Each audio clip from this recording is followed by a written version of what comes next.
CR101radio.com, podcasts, and more. 57. Real wealth.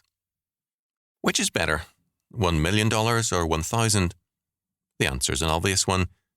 If the 1,000 is real and the million imaginary, the 1,000 is clearly better. This seems to be a point so obvious that it's hardly worth making.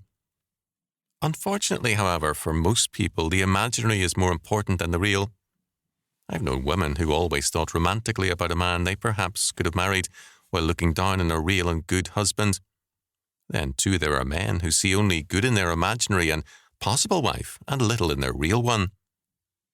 There are also the people who feel that every job is good and every house and location a fine one, except for the one they have. They spend their days complaining about and damning the real in favour of the imaginary. They're trading 1,000 good dollars for 1,000,000 dream ones. Will they ever learn?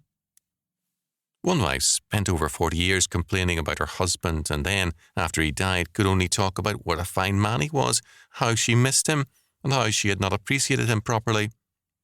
Had she learned anything? Not a thing, because at the same time she was failing to appreciate her children and grandchildren.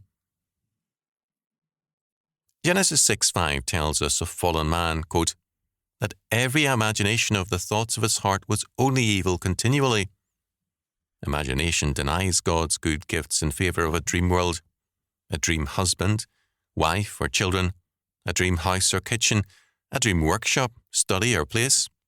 But Paul tells us plainly to give, quote, thanks always for all things unto God and the Father in the name of our Lord Jesus Christ. Ephesians 5:20.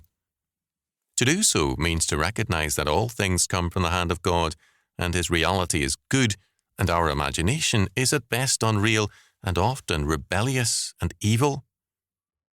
Take a good look at what you have and give thanks. You're far richer with 1,000 real dollars than 1,000,000 imaginary ones.